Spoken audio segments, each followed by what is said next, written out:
Hola, ¿qué tal a todos? Bienvenidos. Este es el show de superhábitos.com.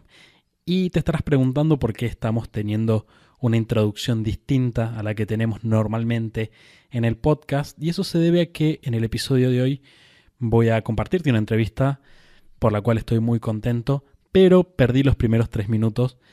Errores que uno comete. Esta vez fue culpa mía, no puedo echarle la culpa al software ni nada. Y entonces dije, bueno, ya que no tengo esos primeros 3 minutos, voy a hacer una entrevista una introducción, como se debe al invitado de hoy. Y te dije recién que es una invitada que me tiene muy contento, es una persona con la cual disfruto profundamente hablar, compartir charlas. Cada vez que grabamos nos quedamos 2 horas, de las cuales yo saco 1 hora, y siempre se nos pasan las horas. Empecé había sol, cuando terminamos ya no había más sol. Realmente una persona con la cual disfruto hablar, y estoy hablando particularmente de Zoe Blogilana, y no solo lo disfruto yo, sino que también ustedes. La primera entrevista que grabé con ella es uno de los episodios del podcast que la gente más escuchó, es uno de los episodios más descargados y uno de los cuales siempre me están llegando comentarios. Para los que no conocen a o Sonia Sánchez Square, ella es la fundadora de Blogilana y Lana y Podcast, que son, por un lado, uno de los blogs más importantes de finanzas personales de México, en el cual ella trabaja con, creo que hasta este momento son más de 14,000 personas con las cuales está trabajando. Y por el otro lado, Lana y Podcast es uno de los podcasts más importantes también de México desde hace un tiempo, y yo creo que lo va a seguir siendo en el futuro. Además de eso, ella es la autora publicada por Editorial Planeta de 2 libros, a los cuales tengo entendido que también les ha ido muy bien y que tienen muy buenas reseñas, eso sí lo puedo asegurar. ¿Qué vamos a estar hablando en el episodio de hoy? Yo hablé con Sol, le escribí un mail, le dije, Sol, quiero que charlemos de vuelta y quiero que puntualmente hablemos de cómo salir de la deuda. La deuda es algo que nos hemos estado cruzando últimamente, personas que quieren empezar un negocio y se dan con que están atadas por la deuda. Nosotros no somos especialistas en trabajar con deudas, pero conocemos a alguien que sí lo es, y esa persona es So. Así que le invité para que hablemos sobre cómo podemos salir de la deuda paso a paso. Vamos a ir directamente a esta charla, así que te voy a dejar directamente hablando de cómo escapar de la deuda con So de Blogilana.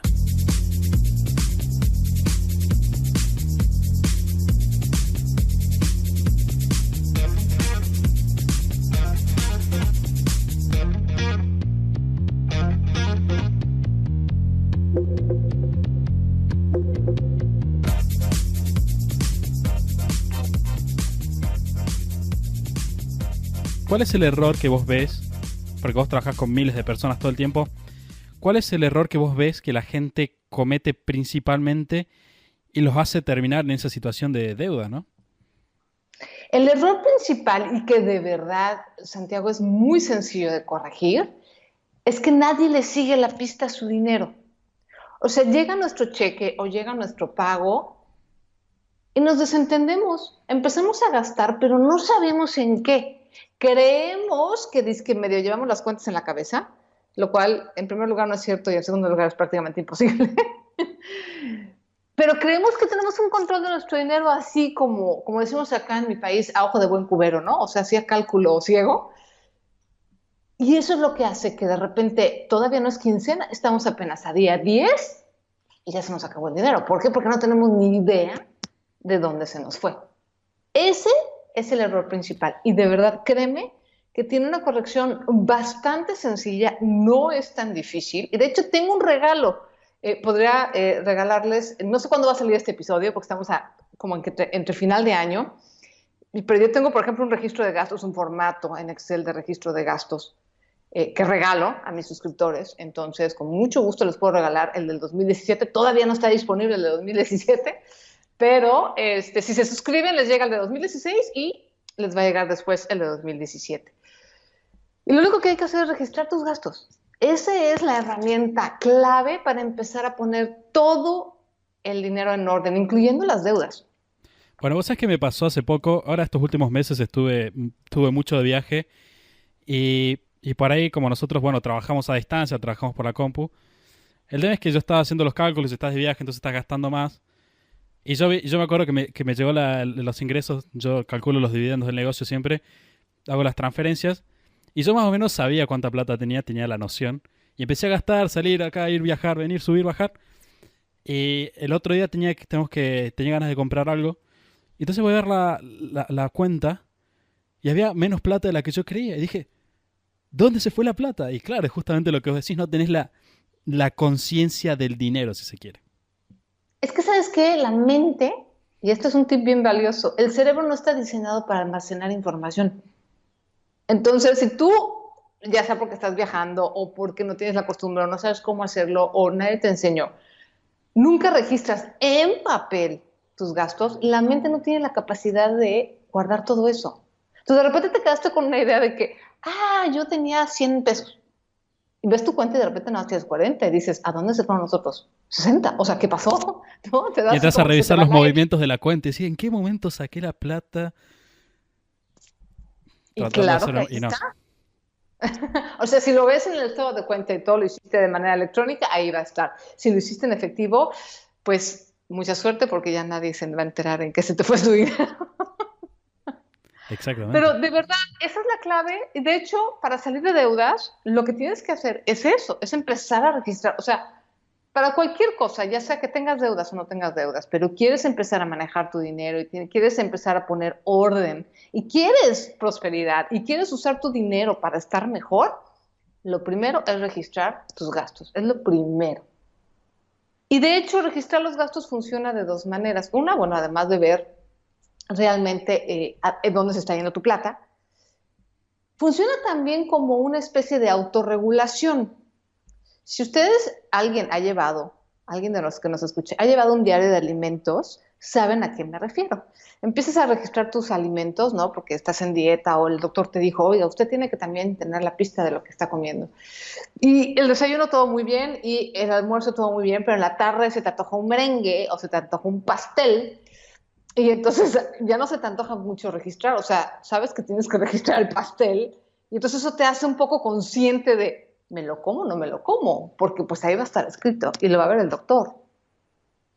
Entonces Claro. lo mismo pasa con el dinero, ¿no? O sea, de repente, me quiero comprar este juguete, o voy a comprar esta revista, voy a comprar, o voy a gastar en el taxi. Ahora que está tan de moda el Uber, que podemos gastar un dineral en Uber, si empezamos a registrarnos, hacemos consciente de, oye, ya llevo como 4 Ubers, ¿no? O ya me compré varias revistas, y ya me compré libros, otra vez ya compré en Amazon, mejor ya no lo hago. Pregunta, ¿registrar tus números es el hábito más importante de las finanzas personales? Hay varios O hay otro que te importantes. parezca más importante?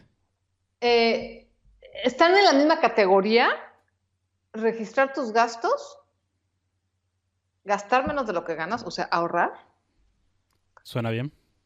y manejar bien el crédito. Están como más o menos, digamos, en el mismo nivel. Obviamente van en orden, no a lo mejor de importancia, pero en orden de ejecución. Entonces, en orden de ejecución siempre registrar los gastos primero. Porque la gente me dice, oye, pero ¿de dónde voy a sacar dinero para ahorrar? Es la típica pregunta. ¿De dónde sale el dinero? Pues registra tus gastos y ahí vas a ver. Ahí vas a ver los dulces. Tenía yo una clienta, yo daba asesoría privada. Ahorita por el momento está lleno los lugares, pero tenía yo una chava que además la estuve asesorando un buen tiempo y una niña lindísima. Pero me encantaba porque me mandaba su registro de gastos y entonces eran unas idas a la tiendita, ya sabes, el pastelito y la paletita y las papitas. O sea, de esas cosas que dices no son muy caras, Ujú.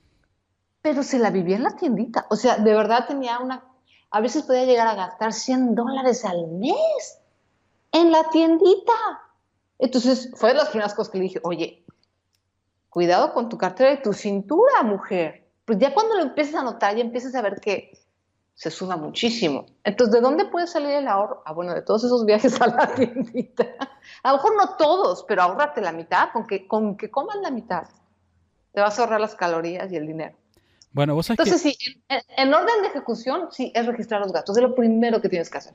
Bueno, y lo que me imagino que debe pasar es que por ahí hay resultados que no son tan intuitivos. Me acuerdo, un tiempo atrás estábamos trabajando con Mati en un mentoreo de un empresario que nos decía, mira, no tengo tiempo, está absolutamente superado, tenía trabajos atrasados.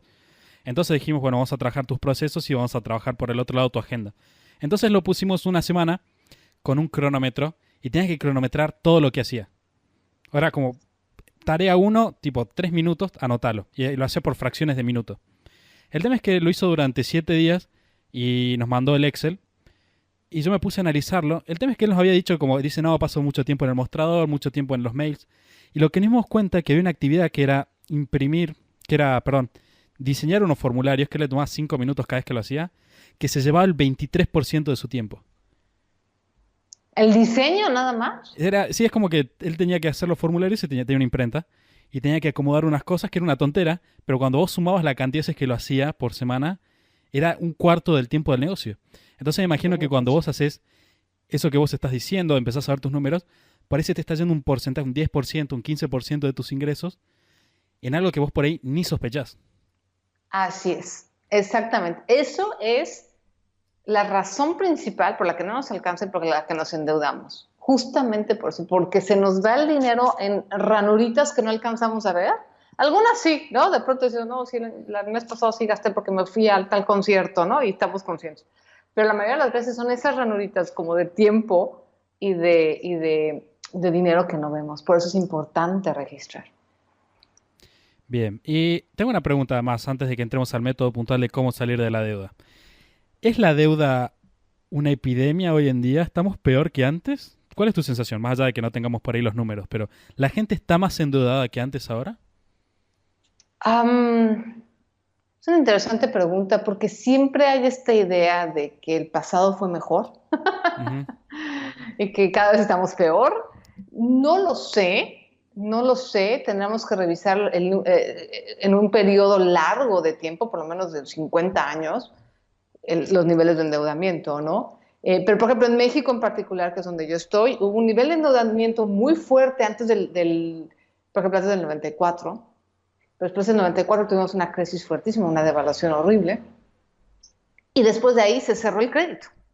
Entonces tuvimos como unos 10, 15 años donde fue de hecho no te daban crédito, era muy difícil tener el crédito. Entonces se hace como esta manguera que se cierra y se abre, ¿no? Y de repente otra vez ya se vuelve a abrir y lleva abierta ya unos buenos ratos. Yo creo que ya como 10 años. Y sí, ahorita estamos en el otro extremo, de estar sobreendeudados. Entonces yo creo que más bien es cíclico, ¿eh? No es tanto que estamos peor o mejor, sino que es cíclico. De repente viene un crash, como el que pasó en Estados Unidos igual, ¿no? Y entonces ya la gente se asusta y ay, con más cuidado, y entonces empieza uno a ahorrar y tú ya no vas a los créditos y bla, bla, bla. Pero después se nos va olvidando y nos vamos confiando otra vez y entonces vamos agarrando más créditos, vamos gastando más y entonces así se vuelve cíclico. Nos vamos Las crisis confiando. son cíclicas, sí. Las crisis son culpa de que las personas usan el cerebro para tratar de recordar cosas y no lo hacen bien, claramente. Sí, exacto. Bueno, supongamos, ahora, tengo una persona, ¿no? Está en deuda. Me doy cuenta, de repente, me entero, porque hay mucha gente que le pasa que se entera que está en deuda. Me entero de repente que estoy en deuda. Me llega un día y dije, me llega el momento, me cae la realidad encima y digo, estoy en deuda. ¿Cuáles son los pasos que vos me recomendarías por ahí para empezar a salir, o por lo menos para salir, si se puede salir mejor de esa situación? Claro. El primero es entender que para salir de deudas, sobre todo si te cayó así de sorpresa, es una cosa muy curiosa porque es como si te hubiera llegado un elefante rosa del cielo, así pum, cayó del techo y tú no sabías absolutamente nada, ¿no? Obviamente, eso quiere decir que no has estado consciente de qué onda con tu dinero durante mucho tiempo para que llegara a tamaño elefantón, ¿no? Y es una cosa que obviamente no te llegó, sino que tú creaste. Entonces, el primer paso es primero darte cuenta de eso. O sea, las deudas no se dan solas, es una cosa que creó uno. Muchas veces en este en este shock sobre todo del primer impacto de estoy tan endeudado, cómo llegué a este punto, le echamos la culpa a los bancos o le echamos la culpa al sistema o al gobierno, ¿no? Es como nuestro primer impulso, ¿no? Yo no tengo la culpa, son las tarjetas del diablo. Entonces, lo primero es entender que el problema lo causaste tú, ¿no? Que las pistolas no se disparan solas, que no necesitan de un humano atrás. Lo mismo son con las tarjetas de crédito o con cualquier tipo de crédito. El segundo paso, y yo creo que esta es la parte que más nos cuesta trabajo, entender que si queremos realmente salir de deudas, tenemos que cambiar nuestro estilo de vida. No podemos seguir igual. Y El 80% de la gente que le doy mentoría privada es para salir de deudas. La verdad, la mayoría de la gente que se acerca a mí es porque quiere salir de deudas. Y ahora sí que sin querer, digamos, me he ido especializando en eso por la demanda de la gente, aunque en realidad mi especialidad es más general, pero sí me he estado especializando en deudas. Y lo que a la gente más le cuesta trabajo es renunciar un poco a lo que ya estaba acostumbrado, al tren de gastos que ya estaba acostumbrado, a la comodidad a la que estaba acostumbrado. Entonces, lo primero es que sí tiene uno que, tienes que empezar a estar un poco incómodo. ¿Cuál es la primera incomodidad? Registrar los gastos. Porque la gente dice, es que qué flojera. Tengo que apuntar que me compré un helado. Híjole, tengo que apuntar todo, también la renta, sí. Y pues es incómodo, eso es una labor extra, ¿no? Que tienes que agregar a tu trabajo y a tus actividades diarias. Pero tienes que empezar a estar cómodo con la idea de empezar a estar un poquito incómodo, por lo menos en una temporada, en lo que sales de la crisis. Eso es, digamos, lo primero, así lo primero, y lo que más nos cuesta trabajo, porque, te soy sincera, Santi, el problema realmente con el dinero no es el dinero, no son los números, es la parte emocional. Gastamos por emociones y lo que nos cuesta trabajo para salir de deudas es igual, las emociones. Entonces eso es de lo primero, cuando yo trabajo con la gente, es lo primero que trato de trabajar, la parte emocional, la parte mental, la parte del mindset, porque es lo primero que hay que cambiar. Si no, nos vamos a volver a endeudar, ¿eh? O sea, yo te puedo dar los pasos y puedes seguir a lo mejor los pasos, pero si tú no cambias tu chip mental y tú no cambias las emociones que te llevaron a endeudarte en primer lugar, vas a volver a caer. Bueno, vos sabés que el tema de... Tenía ganas y de hecho yo tengo siempre mi lista de preguntas y una de las preguntas más al fondo, porque es de la parte cuando la conversación ya está, es hablar sobre mentalidad y dinero. Tengo ganas de que charlemos ese tema en profundidad. Lo he visto mucho últimamente para bien y lo he visto también para mal. Y quiero que hablemos de eso. Vamos con los pasos puntuales. Voy a volver sobre ese tema. Personas que me están escuchando, quédense con nosotros. ¿Cuál es el paso número 2 para salir de la El deuda? paso número 2 para salir de deudas es empezar a ahorrar. O sea, tú registras tus gastos y de ahí empiezas a detectar las fugas, ¿no? Y no nada más las fugas, vas a detectar también gastos que dices, bueno, me encanta gastar en esto. El Uber es un gran ejemplo, ¿no? O sea, andar en taxi es muy cómodo, pero la verdad de las cosas es que muchas veces podemos prescindir de la mitad de nuestro transporte privado y ahorrar ese dinero. ¿Por qué tienes que ahorrar? Mucha gente luego me pregunta, oye, pero primero pago deudas y luego ahorro, ¿no? Lo primero, después de registrar tus gastos, el segundo paso es ahorrar, porque lo que necesitas hacer es como una especie de fondo de emergencia para estar protegido.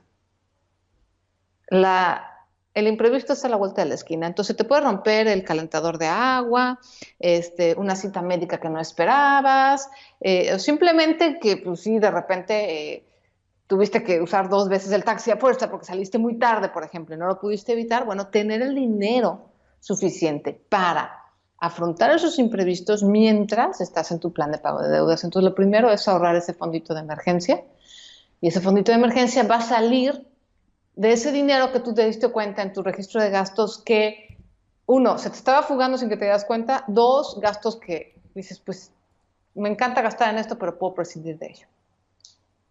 Bueno, claro, y ese es un tema de... Estoy encontrando un montón de paralelismo con lo que pasa con el tiempo. Con el tiempo pasa lo mismo. La gente muchas veces te dice, no tengo tiempo. Y el tema es, bueno, tenés que empezar a hacer actividades que te liberen tiempo. ¿No? Por ejemplo, tenés que dedicarle 15 minutos al día a pensar cómo puedo automatizar procesos que todos los días hago para ahorrarme eso en el tiempo, ¿no? Es como estás invirtiendo tu tiempo en ahorrarte tiempo. O, por ejemplo, en delegar algo o escribir buenos acuerdos para que alguien trabaje con vos.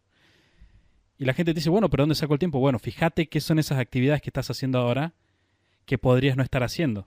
Esas actividades que por ahí te gustan, por ejemplo, no sé, ver la tele o te estás en el laburo y te distraes con el Facebook un rato. Bueno, ¿cuáles son esas pequeñas tareas en las cuales se te están yendo horas? Sacarlas de ahí, invertirlas y empezar a construir de ahí para arriba. Fíjate que ahorita que estás diciendo eso, necesito que me ayudes en eso, porque no pierdo tanto tiempo, pero sí necesito automatización y sí me veo que trabajo demasiadas horas. Uh-huh. Entonces, evidentemente algo estoy haciendo mal, evidentemente estoy perdiendo el tiempo en algún lado. No le puedo echar la culpa a nadie más. Entonces, ya después de este podcast platicaremos, Santi, porque necesito ayuda. ¿Ah, sí? Bueno, es algo que, Sí. que nos pasa como emprendedores, ¿no? Hay una... Justo ahora estamos escribiendo un libro y fue buenísimo porque para el libro me puse a leer básicamente todos los blogs, todos los posts que escribimos en el podcast y en el blog. Ay, qué padre.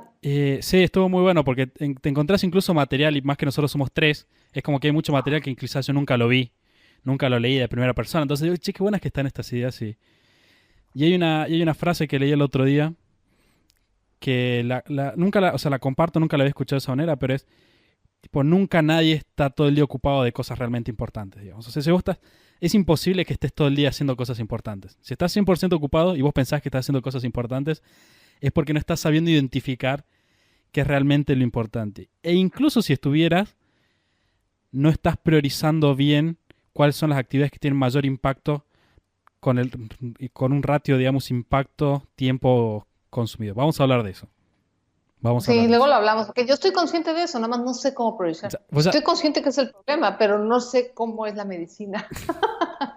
la medicina en general hay una frase y ya volvemos a las deudas, señora. Señora en su casa, ya volvemos a las deudas. Voy a tratar de acordármela bien, pero es algo así como nunca hagas algo que puedas delegar, nunca delegues algo que puedas automatizar y nunca automatices algo que no podés hacer, que Ya lo podés no había, hacer. esa ya me la sé, está buenísima, pero ¿cómo diablos la aplicas? Ah, no, no puedo. Esa es la parte de consultoría privada. Ya vamos a llegar a eso. Sí, por eso digo, ya después platicamos tú y yo aparte. La consultoría privada, ya salió el negocio aquí. Mira las cosas que salen de un podcast. Bien. Oye, no, nada más un paréntesis. Y aquí, Mm, si das esta consultoría, yo quiero, pues, como apoyar y anunciar esa consultoría, porque honestamente se los digo, como alguien que trabaja freelance y que tiene un pequeño negocio, me considero emprendedora, eso claramente. es clave. Administrar tu tiempo en serio todo 2016 yo he estado batallando con eso. Evidentemente no he ganado la batalla. Voy a pedirle ayuda a Santi al respecto, pero en serio es algo a lo que debemos ponerle atención, con la misma importancia que con las deudas. Y ya se acaba el paréntesis y seguimos con las deudas, por favor. Bien, bueno, sigamos. Paso número 3. ¿No? Empezás a ahorrar. Tengo una, tengo una pregunta que quiero meter en el medio, ¿no? Porque vos dijiste, bueno, lo primero es hacernos conscientes de cuáles son nuestros movimientos, darnos cuenta que tenemos que cambiar nuestro estilo de vida, empezar a ahorrar. Pero ¿qué pasa? Esta es la pregunta tricky. ¿Qué pasa cuando hay otra persona en el medio? Y cuando hay otra persona estoy hablando A, estoy hablando de tu pareja, B, estoy hablando de tus hijos, potencialmente también. ¿Cómo se encara eso? Es una gran pregunta porque normalmente pues no andamos en este viaje solos. Lo ideal es que trates de hablar con tu familia y que tu familia se suba un poco al mismo tren que tú. Eso es lo ideal. Pero no siempre se puede al principio. O sea, al principio, y de hecho la misma persona que está en el tren como que tampoco quiere estar en el tren. Es que eso es lo que es muy curioso. O sea, te das cuenta que tienes deudas y como que quieres salir de deudas, pero no quieres a la vez.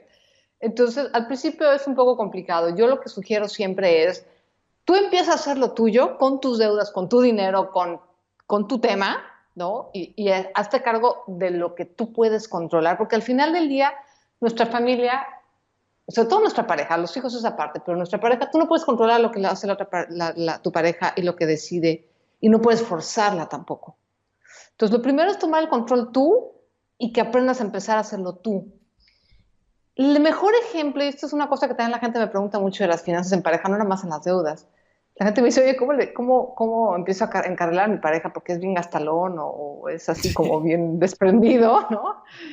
Y de hecho así éramos mi esposo y yo era la cuidadosa, mi esposo es súper generoso, ahora ya cuida el dinero, pero aún así sigue siendo muy generoso. Todavía de vez en cuando le tengo que decir, espera, no saques la cartera. claro. Y la mejor manera es un poco primero con el ejemplo.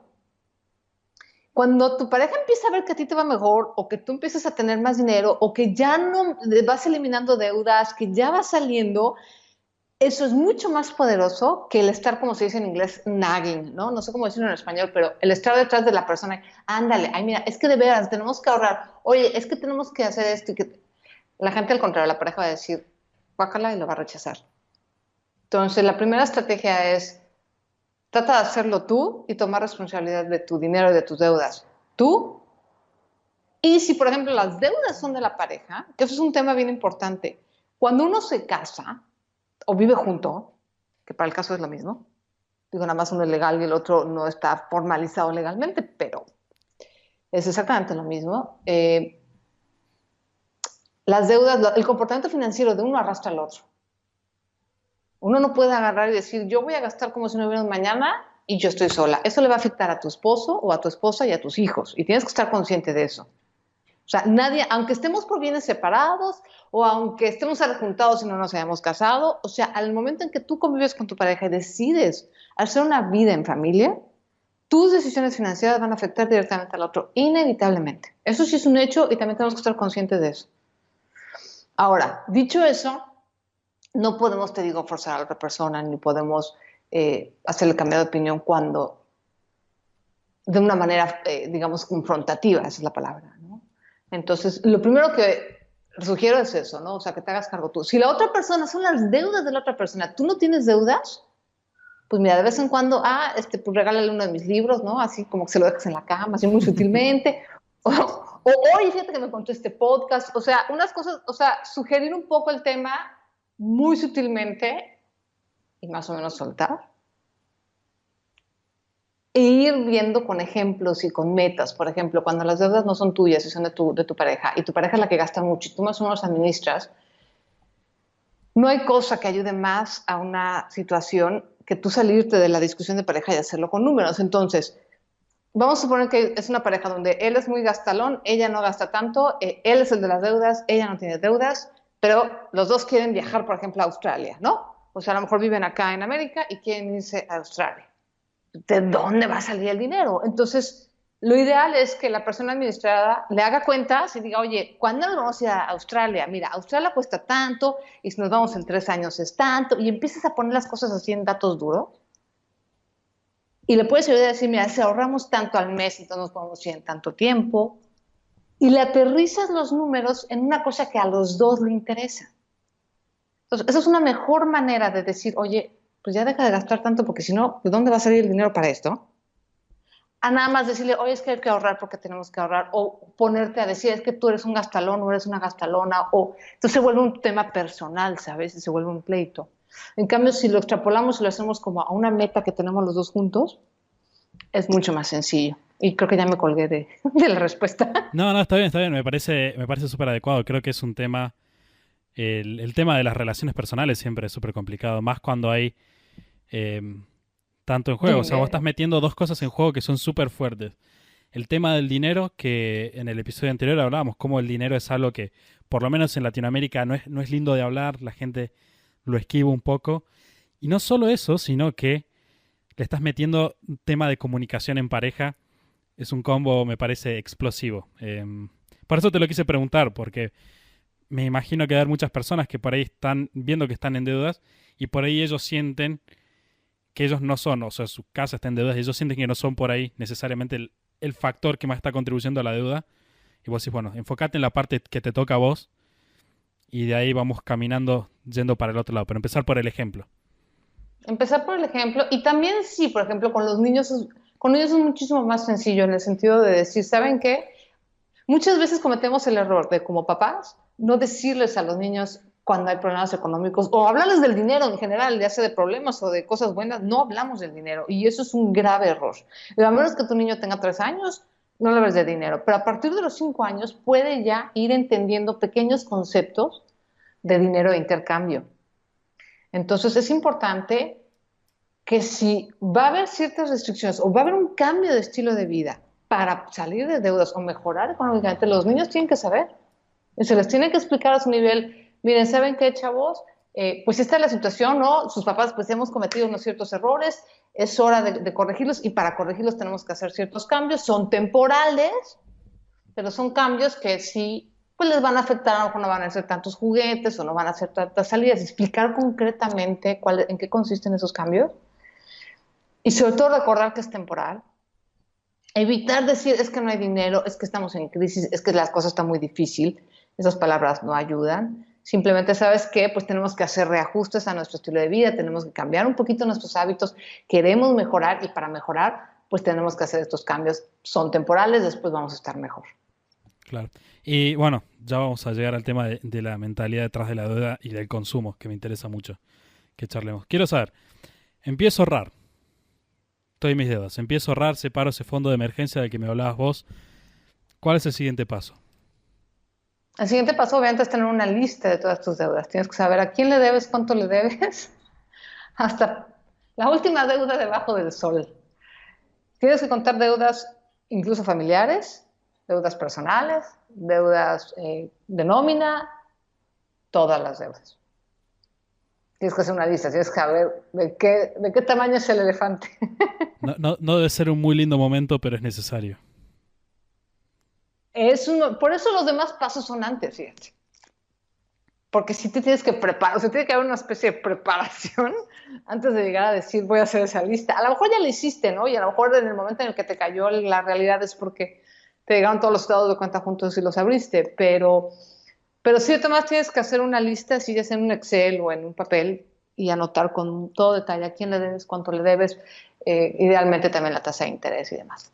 Perfecto. ¿Y cómo empiezo una vez que, ok, ya tengo mi fondo de emergencia, cómo empiezo a pagar la deuda? Más si, por ejemplo, me están llegando los intereses, ¿no? ¿Cómo hago? ¿Empiezo a cubrir, pago los intereses y cubro una parte más? ¿O cómo es la cuestión ahí? Mira, ahí sí depende mucho de la cantidad de deudas. Hay gente que tiene 6 deudas, hay gente que tiene 2 deudas nada más, hay gente que tiene deudas medianas, chiquitas, grandes, en relación a su ingreso, ¿no? O sea, a lo mejor yo gano 10 pesos, pero debo 100,000. Entonces es una deuda muy grande en relación a tu ingreso. O sea, sí hay muchísimas variables. Normalmente, y así aquí voy a generalizar, y de hecho voy a hacer un anuncio, porque ahora sí que de verdad no estaba planeado, pero el método exacto y todo lo tengo en un curso en línea que está disponible, el método y la secuencia exacta, y qué hacer cuando tu deuda es más grande que tu, o sea, determinadas veces más grande que tu ingreso, y cómo pagar tu deuda si es determinadas veces más grande que tu ingreso.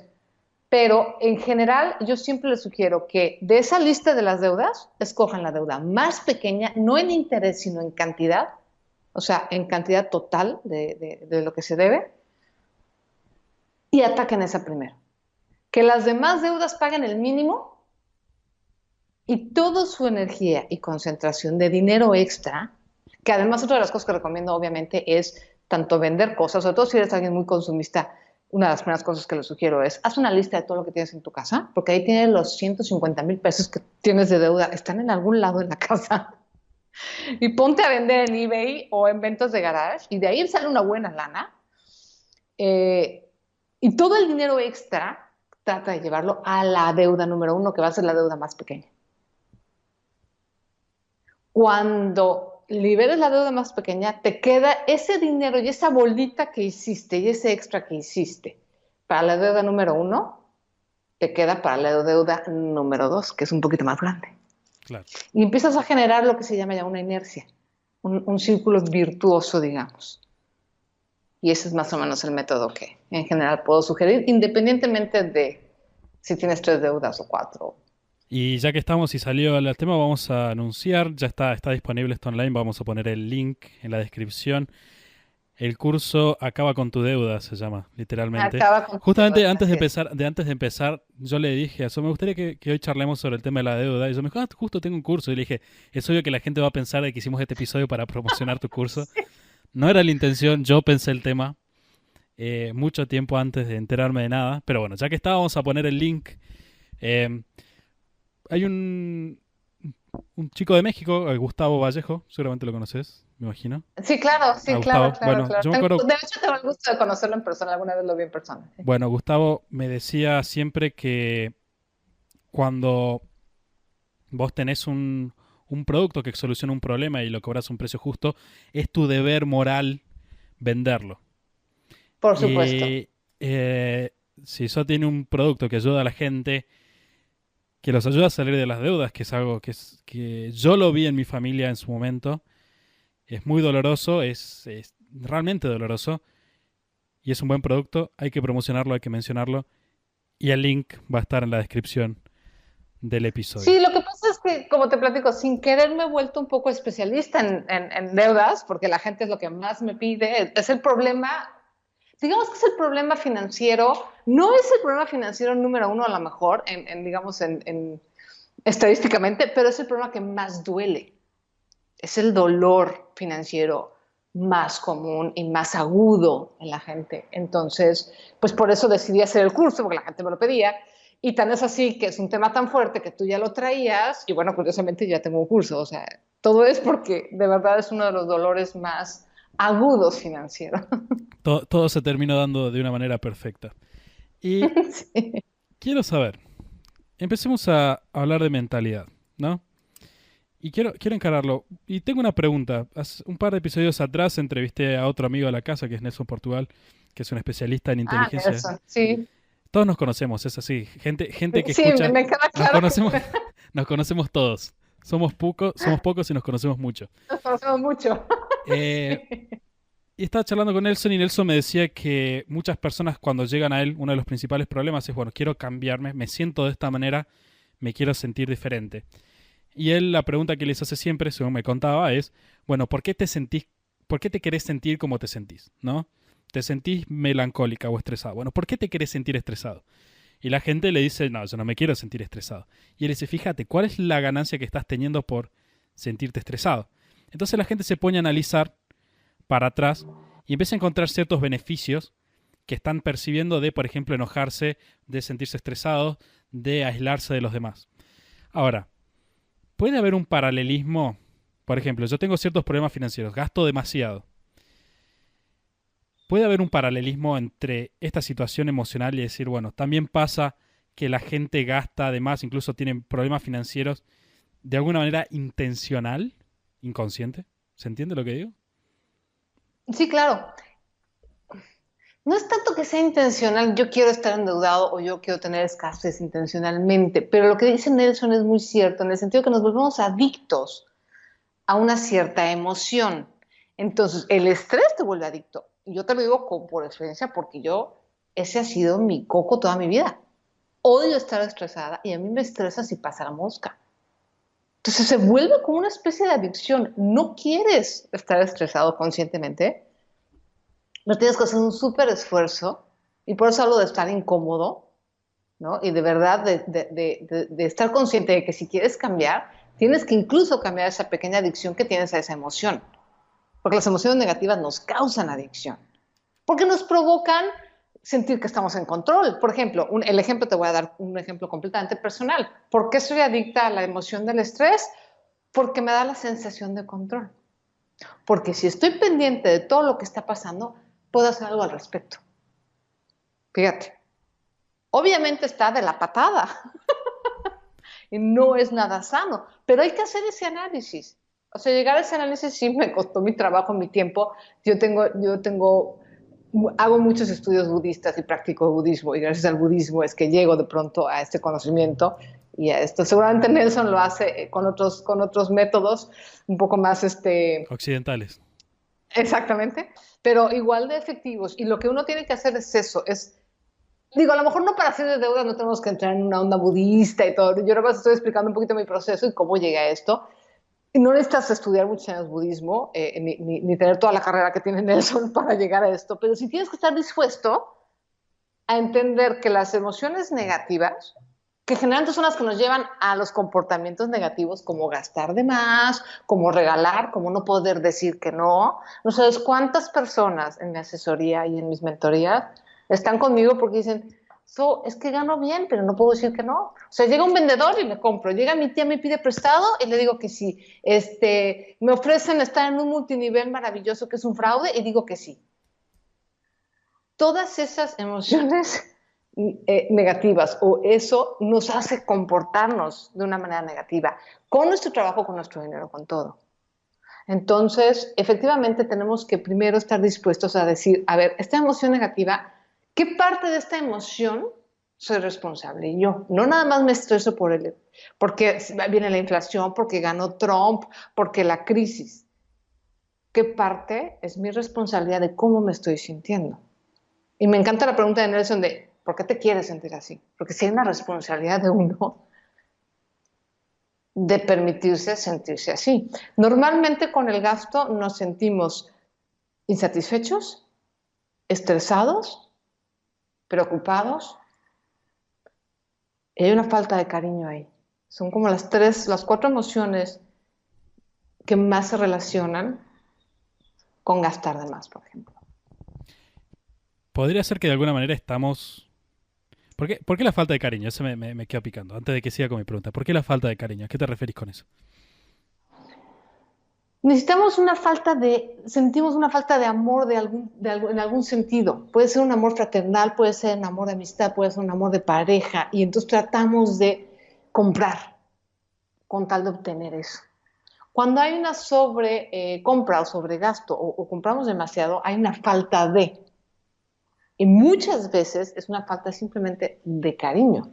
En Estados Unidos hay una estadística, voy a ver si la puedo conseguir, porque es una cosa que leí hace mucho tiempo, y yo creo que ya cambié de máquina como 2 veces, pero había una estadística que las personas solas, por ejemplo, tenían mucho más tendencia a ser sobregastadores o incluso a tener compulsión por las compras.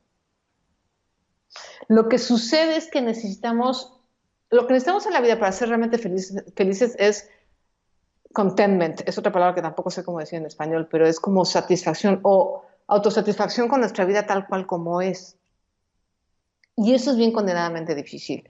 Y muchas veces podemos empezar a tener ese contentment a través de la pareja, que no es una cosa adecuada, pero muchas veces empezamos por ahí. Entonces a veces, y eso lo he visto mucho con la gente que empieza a tener pareja o empieza a tener una mejor relación con sus papás y le baja los gastos. Es impresionante. Claro, bueno, visto de la perspectiva de los hábitos, justo de lo que te hablaba del libro, todos los hábitos se dan en una estructura de disparador, conducta, recompensa, ¿no? Hay un disparador, sucede algo, yo respondo de cierta manera y hay una recompensa, ¿no? Y justamente en el libro estamos hablando de cómo se forman los hábitos y justo Mati, bueno, pone el ejemplo de cómo es el tema de la adicción a la comida, ¿no? Entonces por ejemplo, todo empieza con que un día vos agarras y probás un chocolate, ¿no? Disparador, tenías hambre, conducta, te comiste un chocolate, recompensa automática, azúcar en el cerebro, te sentís muy bien. Ahora, eso escala en otra manera. De repente, un día me siento mal, disparador, emoción negativa. Tu cerebro dice, ¿qué puedo hacer al respecto? Y recuerdo una sensación positiva que tuve cuando consumí un chocolate, ¿no? Entonces, ahí pasa a ser la conducta, es ir a comer un chocolate, la recompensa es satisfacción automática, ¿no? Entonces, si hiciera un paralelismo con las compras, es disparador, no me siento bien, me siento solo o siento que me está faltando algo en este momento. Conducta es voy, compro, porque es divertido comprar, siempre lo fue. Más con tarjeta de crédito, porque ni siquiera ves los billetes, no te llega nada, firmas y te vas. Recompensa, tengo algo nuevo, me siento mejor. Aparte porque nosotros trabajamos mucho el tema de minimalismo y muchas veces nosotros compramos, que eso bueno, vos ya lo sabés, compramos para sentir que somos algo, ¿no? Sentimos que adquirir un objeto nos acerca más a ser algo que nosotros queremos ser, ¿no? Entonces nos sentimos mejor. Por ahí también eso es una otra forma de analizarlo. Lo acabas de describir de una forma mucho más práctica que yo. Pero así, tal cual es. Yo di como una onda más esotérica y tú lo dijiste mucho más pragmático, pero así tal cual es. O sea, es un gatillo que se dispara y lo vamos asociando. Y después vamos sustituyendo lo que necesitamos para arreglar ese gatillo con lo que hace 250,000 años nos recompensó. Tal cual así es. Vamos a las preguntas que me divierten a mí. Quiero saber, nos invitaron hace poco tiempo a dar una charla en un congreso de creencias limitantes. Uh-huh. Y eso es algo que he estado escuchando mucho últimamente, lo he escuchado de la mano de mucha gente que es colega nuestro, gente que incluso ha tenido cambios muy positivos en sus negocios y bueno, yo por ahí charlo con emprendedores todo el tiempo y gente que por ahí ha construido negocios y decís, ¿cuál es el secreto, no? ¿Qué es lo que vos sentís que te hizo dar el cambio? De hecho, entrevisté justamente hace un año casi a un chico que lo hicimos anónimo por un tema de familiar, pero que el pibe estaba básicamente viviendo en la calle y un licenciado en ciencias políticas ahora, y empezó a vender esmaltes para uñas y pasó de $0 a $5.000 en muy poco tiempo, 2, 3 meses. Y yo le pregunté, bueno, ¿qué fue la que hizo la diferencia? Y él me dijo, cambiar mi mentalidad, tener una mentalidad de persona rica, me dijo así. Y yo dije, bueno, ¿y cuál es tu opinión respecto a esos temas? Si disparamos la conversación ahí. Buenísimo. Bueno, hubiera estado bueno que a qué se refiere con mentalidad de gente rica. Él trabajaba mucho, voy a aclarar más para tirar más información. Él trabajaba mucho el tema de visualización, ¿no? Él estaba muy, pero religiosamente metido en el tema de pensar en grande, en el tema de ser muy puntual respecto a lo que querés a futuro. Y bueno, y otro colega nuestro siempre me hablaba del hecho de, hay un libro, que era el libro que él me dijo, es este el libro, me dijo, Los secretos de la mente millonaria, creo que es el libro. No me acuerdo el autor. The Secrets of Millionaire Mind. T.F. Hacker. Puede ser. Hacker. No lo leí. Hacker. Yo leí como el primer capítulo y me aburrí y me fui. Pero me dijeron que tengo que leerlo completo. Ya lo voy. Creo que sí, es más bien, vamos a rapidísimo Super Google, creo que sí. Secreto de la mente millonaria. Fíjate que sí, la verdad es que la visualización es un tema en el que yo estoy trabajando. Uh-huh. Mira, 10 para mí, efectivamente, es de T. Harv Eker. Felicidades para mí porque tengo una memoria de teflón, pero sí me acordé.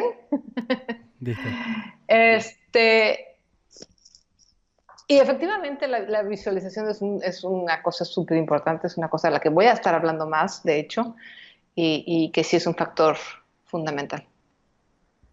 No. Y la visualización te ayuda a quitarte las creencias limitantes, o por lo menos a empezar a trabajar en ellas. ¿Cuáles son los principales problemas que vos ves en términos de creencias limitantes en las personas, ¿no? Ya que estamos en ese tema.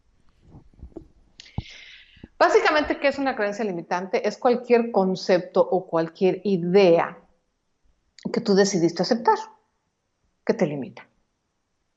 Y puede ser algo que aceptaste desde cuando tenías 5 años, o puede ser algo reciente. Ejemplos clásicos de creencias limitantes con el dinero es que, uno, ganar dinero es difícil. Por eso es algo que no se le debe decir a los niños.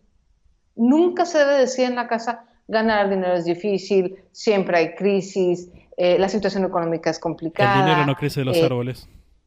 El dinero no crece en los árboles. Todas esas frases se convierten después en creencias limitantes porque literalmente las mamamos, o sea, ni siquiera nos damos cuenta que alguien nos las dijo, o sea, nacemos con ellas, crecemos con ellas y es muy difícil detectarlas. Después saber que no son parte de nosotros, es algo que estaba ahí en casa pero que no éramos nosotros. Entonces, otra creencia clásica del dinero es que el dinero corrompe a las personas, que el dinero es la raíz de todos los males, yo no puedo hacer dinero. Cada vez que tú te sorprendas diciendo yo no puedo, esa es una creencia limitante. Suena por definición. De hecho, cuando uno lo ve porque ese es un tema que... Porque todo el tema de visualización y todo eso yo lo veo desde que soy muy chico, ya empecé a escuchar de eso. Que yo cuando tenía 15, 14 años ya estaba escuchando eso, pero nunca en términos de creencias limitantes. Y nos empezaron a hablar, empecé a escucharlo cada vez más en los últimos 2, 3 años.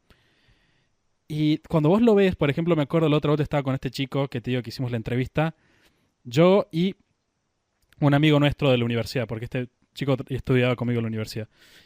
Y estábamos con este tercer chico y él nos decía, estaba hablando de su trabajo y que no le gusta y que no consigue el laburo que quiere. Y entonces le dijimos, bueno, pero justamente, ¿qué harías si pudieras tener otros recursos y si pudieras acceder a una realidad? Y entonces era como que él decía, sí, me encantaría ganar plata, pero nunca podría.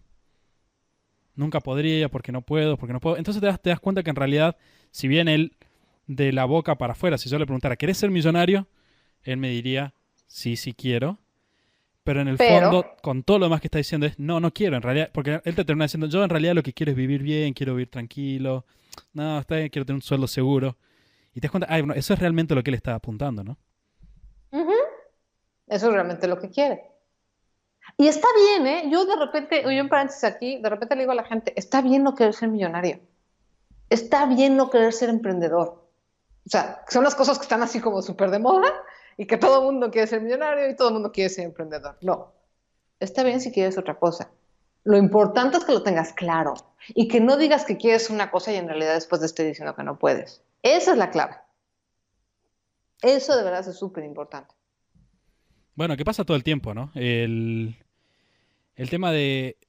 Ese es el tema. Si vos decidís de repente, por ejemplo, agarrar y decir, bueno, voy a permanecer en mi trabajo, quiero ser una persona empleada, que es un camino súper loable. De hecho, conozco gente que tiene trabajos que ama, que apasiona y están viviendo la vida que quieren.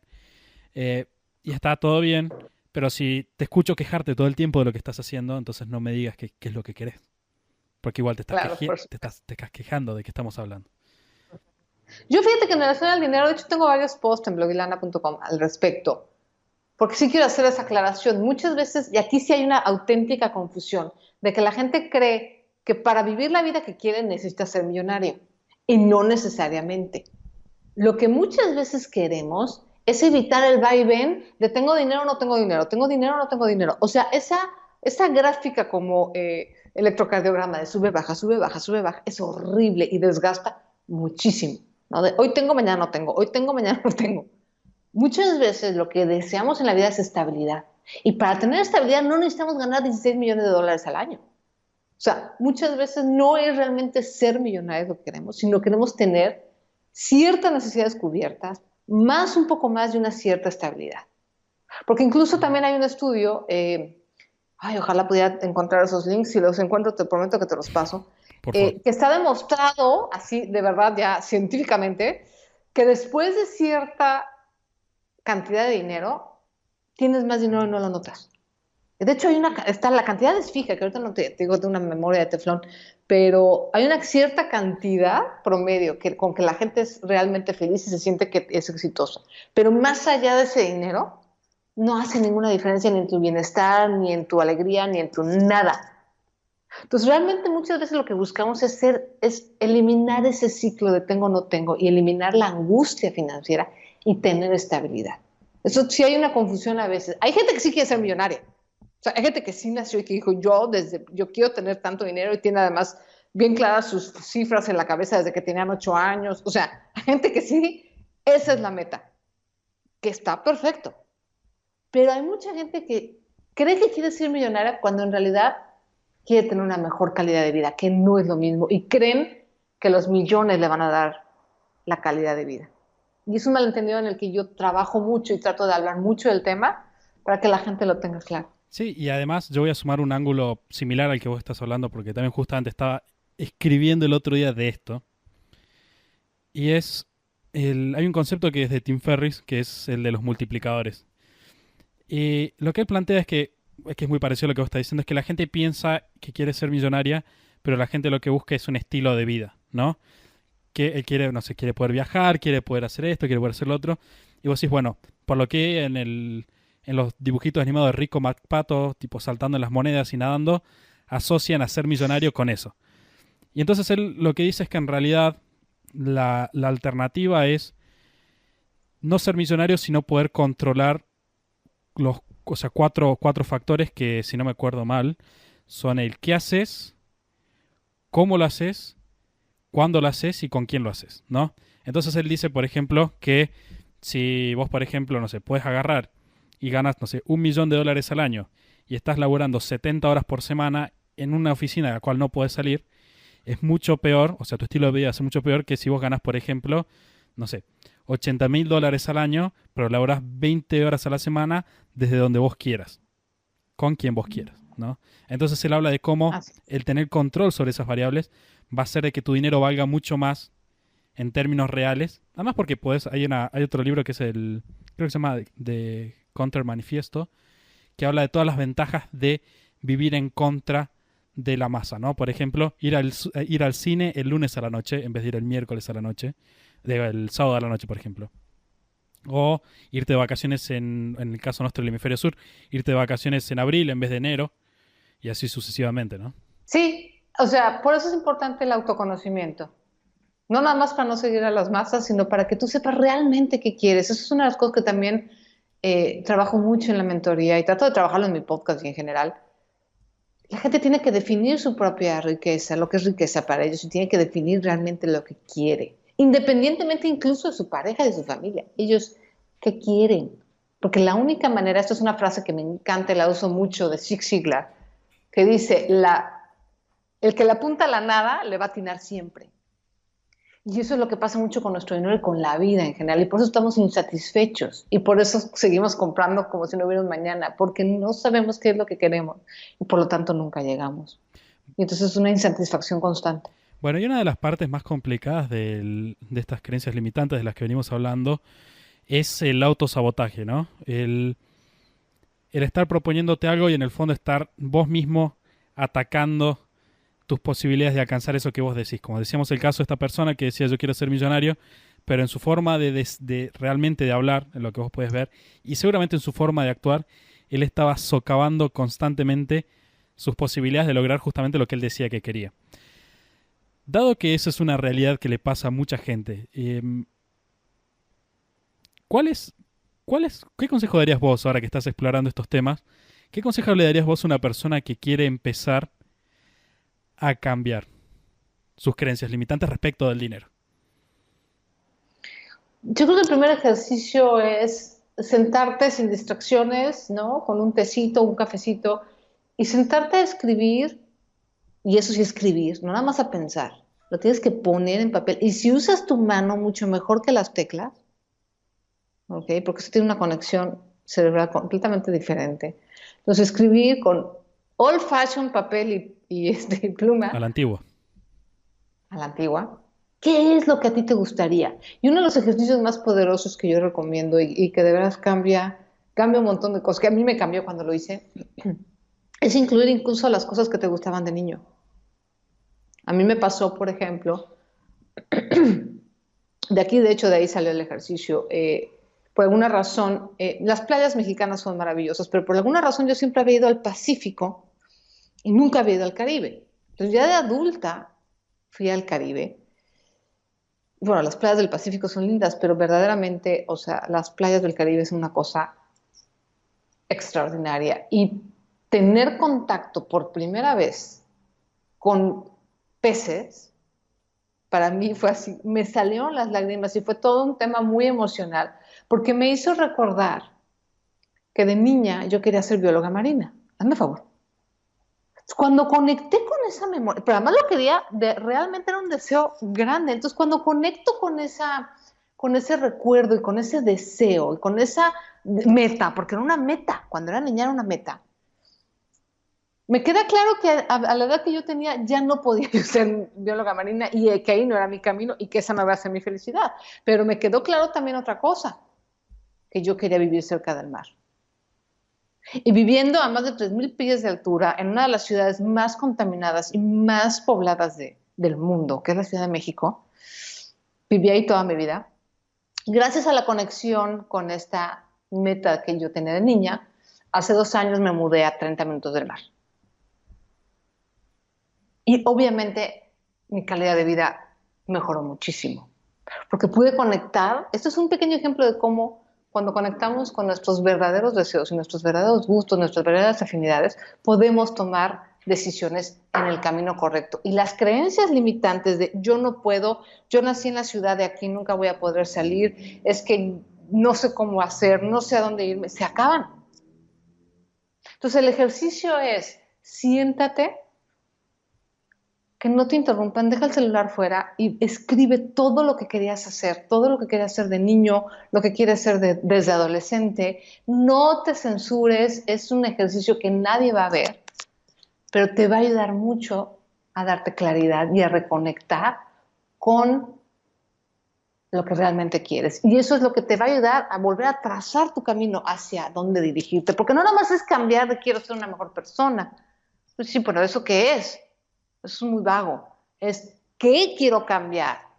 ¿Qué realmente quiero cambiar? Ya no quiero seguir soltero, o a lo mejor ya no quiero tener esta actitud con mi familia, ya no quiero este trabajo, ahora quiero esto.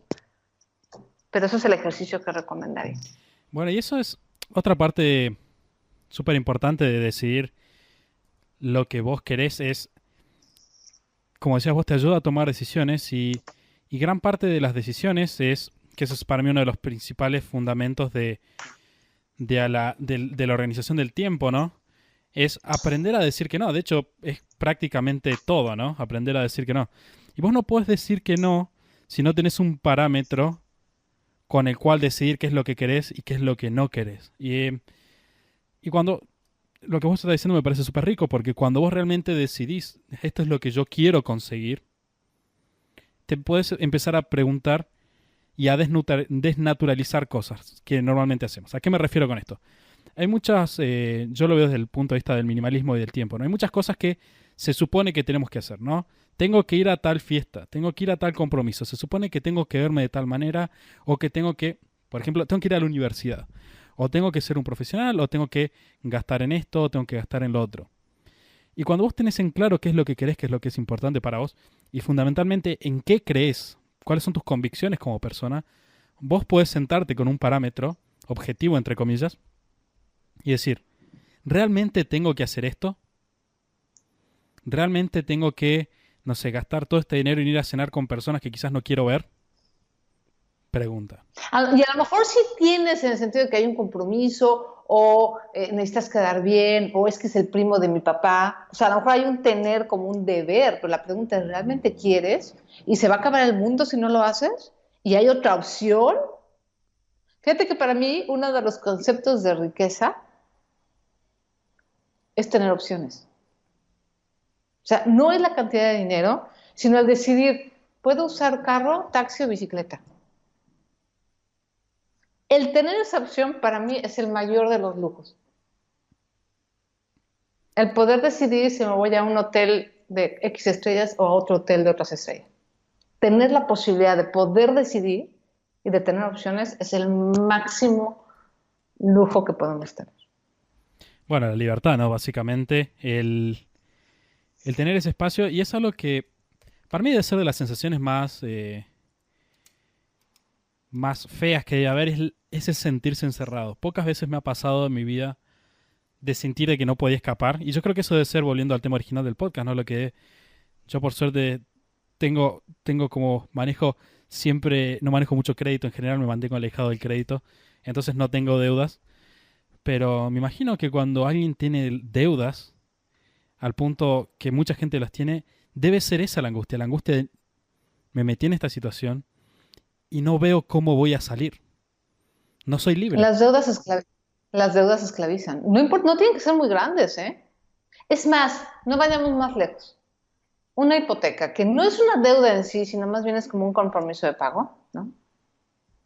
Ya te esclavizó. Te esclavizó en el sentido de no puedes tener la libertad de cambiar de trabajo como se te pegue la gana.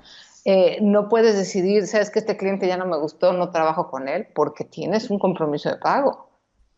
Entonces ahí ya estás coartando tú mismo tu propia libertad y tus opciones. Entonces efectivamente sí, a lo mejor tener una casa o tener una hipoteca te puede levantar tu nivel de vida en un sentido, pero en otros sentidos también puede bajarlo. Entonces tienes que hacer un buen balance entre una cosa y la otra. Entonces sí, efectivamente el crédito y los pagos a meses sin intereses y demás limitan tus opciones y te esclavizan. Bueno, y ese es otro tema también del gasto, ¿no? Que va muy relacionado con el minimalismo que venimos hablando, y es un costo que la gente nunca tiene en cuenta, es el costo de atención, el costo de, más allá del tiempo de cuidar y mantener las cosas, pero el costo de atención, que es el tener tal cantidad de posesiones como la gente se está acostumbrando a tener hoy en día, ¿no? Tener cuartos, cajas, libros, bibliotecas enteras, que tenés que llevar de un lado a otro. Y los libros como quiera, los libros por lo menos te dan algo de un sano y nutritivo intercambio, pero luego hay gente que acumula cada tiliche o cosa inútil que dices, Dios mío, no como esa gente que tengo un amigo, no voy a decir su nombre porque seguramente lo conoces y la gente lo conoce, que también habla de minimalismo, bueno, no tanto de minimalismo, pero él está yendo hacia una vida minimalista y ya entendí por qué, porque tuve una sesión con él con Skype y de repente veo atrás y veo una vitrina llena de platos de esos de decoración, pero tú no sabes la cantidad de platos. Yo decía, estás en casa de tu mamá, ¿verdad? O sea, esa no es tu casa. Eso no es tuyo, Y ¿verdad? me dice, así, ¿cómo lo sabes? Bueno, resulta que la señora tiene cajas y cajas y cajas de esos platos. O sea, es súper coleccionista y le encantan esos platos. Y efectivamente se cambiaron a una casa más pequeña y entonces no le cabía a la señora los platos y entonces los platos eran un problema y entonces hay ahora cajas llenas de esos platos, un lío con los platos. Y te vuelves un poco también como esclavo de los platos o de los objetos, ¿no? Y fíjate cómo también el hecho, o sea, que es el mecanismo por ahí más simple detrás de la acumulación de objetos, a mi forma de ver, cómo eso se relaciona muchas veces con el miedo al futuro, el miedo a la incertidumbre, ¿no? Em, yo por ejemplo, yo descarto libros porque yo ando con la Kindle de acá para allá, entonces eso ya no es un problema para mí y yo ya no siento el apego que sentía al olor a los libros cuando era chico. No, es que no es lo mismo el olor. No, yo ya pasé esa etapa, a mí ya no me importa, ya no tengo corazón. Eh, ya no estoy ahí. Pero fi- La verdad, yo también. sí, se te vayan. Es que la gente dice, no, lo que pasa es que yo no podría cambiar un formato digital. Yo, comprátela, usala y vas a ver que se te va a ir. Cuando ve... Yo, un paréntesis, ¿sabes a lo que no puedo ¿A regresar? qué? A saber que quiero un libro y tener que esperar y que no sea un clic que lo puedo tener, sino tener que esperar hasta que tenga el tiempo para ir a la librería y comprarlo y a ver si lo tienen. Ya no puedo con eso. Ya está. Yo ya me acostumbré a un clic y lo tengo de manera inmediata. Ya no puedo regresar al pasado. No, es que sí, es que son tantas las ventajas. Yo te digo, yo me acuerdo de cuando yo estaba en la universidad, de viajar, sacar 10 libros de la biblioteca para leer en el verano y ya traerlos en el bolso. Y era imposible, era como 3 kilos más encima. Pero el gran mecanismo que hay detrás de la acumulación de objetos es el tener miedo a que cuando lo necesite en el futuro no lo voy a tener o no voy a poder resolverlo, ¿no? Por ejemplo, tengo un libro. Los libros, o sea, estoy yendo con algo que de hecho para la gente es muy noble de por sí, ¿no? Un libro. Eh, tengo este libro, o por ejemplo, tengo una colección extra de platos, ¿no? ¿Y qué pasa si justo viene la familia y necesito tener 16 platos más? ¿Ah? ¿Qué hago en ese momento? Entonces vos decís, bueno, ese es el miedo. Y el minimalismo está, o es posible cuando vos tenés fe en tu capacidad de resolver los problemas cuando se presenten en el futuro. Y, y cuando sos capaz de abrirte a esa incertidumbre. Y eso se lo voy a decir a la gente que está en su casa. Cuando te acostumbras, yo encuentro un placer enorme en tirar cosas. Yo tengo un problema con tirar cosas. Yo, si me dejas suelto, te empiezo a tirar todo. Y me quedo con nada. Y es como que pasás para el otro. Huracán. El huracán Santiago. Así, llegás no, sí, no sabes, tipo, cada vez que no sé, voy a visitarlo a mi viejo, quiero empezar a tirar todo. No puedo, no me dejan solo. Sí, no, lo entiendo. Y sí, yo también te entiendo, yo me he cambiado de casa más de 25 veces en mi vida y obviamente con tantos cambios aprendes a desapegarte de las No son cosas. pocas veces, quiero Hoy decirte. juntas, no, no soy son un montón, ya estoy hasta acá, ya no puedo más con tanto cambio. Pero justamente les voy a contar una cosa que también tenemos que practicar mucho de veras el desapego. Hace un mes perdí todos mis correos importantes de mi correo principal de mi negocio. Todo. Lo perdí del servidor, lo perdí de mis carpetas, lo perdí de mi computadora, se perdió. Y perdí cosas súper importantes. Sí, sí, Pero son lecciones, de verdad que son lecciones que dices, y eso es el correo, que dices, ay, bueno, pues son cosas de trabajo, cosas importantes, pero igual tiene que ser con los objetos, o sea, de verdad, si pierdes todo lo que tienes, y es un buen ejercicio de pensar, bueno, si yo pierdo todo lo que tengo ahorita, ¿cómo seguiría mi vida? ¿Cómo saldría adelante? ¿Qué decisión tomaría? ¿En qué cambiaría realmente si ya no pudiera gastar? Luego le digo a la gente, haz un ejercicio, el reto del fin de semana. El reto del fin de semana es un fin de semana, no se vale, con hijos, pareja y todo, ¿eh? No se vale gastar un solo peso. De viernes a lunes en la mañana. No se vale gastar un peso. Entonces, el reto es entretente, diviértate, pásala bien, disfruta el fin de semana sin gastar. Y eso lo que hace es que nos obliga a pensar, ah, Chihuahua, pues ¿cómo lo voy a hacer? Porque estoy acostumbrada a que salgo y pues me compro algo, nos vamos a cenar, vamos al cine, es lo más fácil. Lo mismo pasa con los objetos, o sea, ¿cómo es tu vida? Ponte a pensar cómo será tu vida si no pudieras comprar nada en 30 días, por ejemplo. claro. Bueno, y el tema de, que justamente lo que vos estás diciendo es, te empezás a replantear cosas que por ahí no te estás planteando. Y es una pregunta que me hizo Mati el otro día y me dijo, si la empresa quiebra mañana, ¿no? Mañana nos despertamos a la mañana, se borró Superhábitos, no existe más. Nuestros clientes se enojaron con nosotros, nos abandonaron. Nadie se acuerda de quiénes somos. ¿Qué harías? ¿Seguirías haciendo lo mismo que estás ahora? ¿Reconstruirías todo igual? ¿O harías otro negocio? Y esa es una gran pregunta, porque por ahí vos ya estás en el medio de tu negocio, que ya te va bien. Entonces, por ejemplo, si yo tengo Blog y Lana, si ya desaparece, ¿no? ¿Volverías a hacer Blog y Lana? ¿O harías otra cosa distinta, ¿no? Y por ahí ese momento, por ejemplo, para nosotros los mails son fundamentales, porque es tu forma de vender, básicamente, ¿no? Entonces vos por ahí tenés escrito todo tu automation, tenés todo tu copy de tu sitio, y de repente agarras, lo perdés. Y tenés la opción de decir, ¿lo haría igual o lo hago distinto? Bueno, vos lo viviste. Y es triste, no se lo desea a nadie. Más allá de que esté buena la oportunidad, No.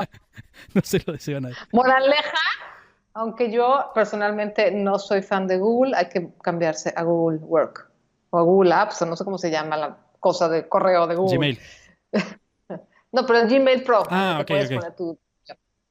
No me acuerdo cómo se llama, tiene un nombre especial, no me acuerdo cómo se llama. Y lo venía pensando, fíjate las cosas de la vida, lo venía pensando, pero pues no tenía tiempo, ¿no? Porque estaba muy ocupada y no lo hice y perdí todo. Bueno, vamos a... Pero de verdad, son lecciones, o sea, también hay que tomarlo así. Vamos a cerrar acá porque si no ya nos estamos yendo de tiempo. Ya nos fuimos de tiempo, pero es que siempre estas charlas son tan entretenidas que bueno. Y además les voy a recordar, si tenés deuda, cuando nosotros estamos hablando de deudas, vos estás pensando, sí, por favor, quiero ayuda. Bueno, lo que estás necesitando es el entrenamiento no gratuito de Acaba con tu deuda. El link va a estar en superhábitos.com / lo que sea que le ponga este episodio cuando escribe el copy. Ya vamos a definirlo. Te vas a enterar por mail seguramente si nos estás escuchando. Así pueden acceder. Entren, vean, fíjense si es lo que necesitan. Yo lo vi en mi familia. El tema de las deudas es terrible. ¿Se puede salir? ¿Solo se puede salir? Claro que se puede salir. Se puede salir. Se puede salir. Yo, de hecho, parte de mi historia es que mi esposo debía el equivalente actual a 200,000 pesos, que ahora como está el dólar serían, ya no sé, ya ni se bolas, pero es un montón de dinero. Ya no sé ni cuánto está el dólar ahorita, pero bueno. Creo que está en 17 por ahí, ¿o no? Ustedes, no sé cuánto está. Yo sé cuánto está acá, pero no sé cuánto está allá. Pesos mexicanos creo que están 21 o más, ya no sé. No, aquí estamos del terror. Pero bueno, ese es otro tema. El caso es que tenía una deuda enorme antes de que nos casáramos. Yo no sé cómo tuve el valor de casarme, pero aún así me casé. Y bueno, lo ayudé a salir de deudas. 3 años, acabamos con todas sus deudas. En 3 años. Entonces, gran parte, en 3 años nos tomó. Sí, nos tomó. Es que es otra cosa, o sea, salir de deudas tampoco va a ser rápido, eso sí. Digo, el curso Acaba con tu deuda, te da el mapa y te da la secuencia y te dice exactamente qué hacer. Pero obviamente no vas a acabar en 6 meses, sobre todo dependiendo del tamaño de tu deuda, ¿no? O sea, es un proceso y por eso es importante trabajar el mindset y un poco la mente para cambiar. Para tener esa fuerza, exacto, esa fuerza emocional. Entonces... pero ya no me acuerdo porque estaba platicando esto. Sí se puede salir y hay vida después de las deudas y la vida después de las deudas se ve con colores más bonitos. Es más brillante. Así que bueno, sí. Quiero agradecerles a todos ustedes por acompañarme, pero a vos te quiero agradecer principalmente siempre, y es la segunda vez que hacemos esto, pero espero que haya una tercera vez también porque siempre me divierto mucho charlando con vos. Por supuesto. Pero a mí para charlar contigo es lo máximo y me encantan los podcasts y me encanta ayudar a la gente, así es que cuantas veces quieras. Cuando puedes hacer esas... Prometo así agendar bien la cita. Voy a mandar un recordatorio extra, voy a poner una descripción ahí. Pero bueno, muchas gracias. AM o PM. Vos sabés que lo pensé a eso, pero dije, no, la tengo en formato 24 horas, sé para gente de la audiencia. Fue mi culpa en parte. Solo que le digo en esta parte que ya queda menos gente para que en realidad la que pase vergüenza sea So y no sea yo. Sí, no fue totalmente mi culpa, la verdad. O sea, ¿cómo no se lee un horario de 24 horas? O sea, las 16 horas. ¿Qué onda? Así que bueno. Muchas gracias a todos ustedes que nos están escuchando. Como siempre, si sienten que este mensaje le puede servir a alguien más, pueden dejarnos una reseña en iTunes. Eso va a hacer de que eventualmente estemos más visibles para más personas. Tenemos la intención de ayudarlos, tenemos la intención de hacer cosas como las que hace So también, que ayuda a las personas en otras áreas y tiene un mensaje que es súper importante. Yo me voy a descargar, me parece, tu planilla de control de gastos. Así que me voy a suscribir. Igual yo ya estoy suscripto, pero no descargué nada, solo me suscribí nada más. Así que no aproveché el beneficio. Así que me voy a suscribir de nuevo, lo voy a descargar, vos hacés lo mismo, todos los links van a quedar en la descripción. Chao y nos estamos viendo la semana que viene.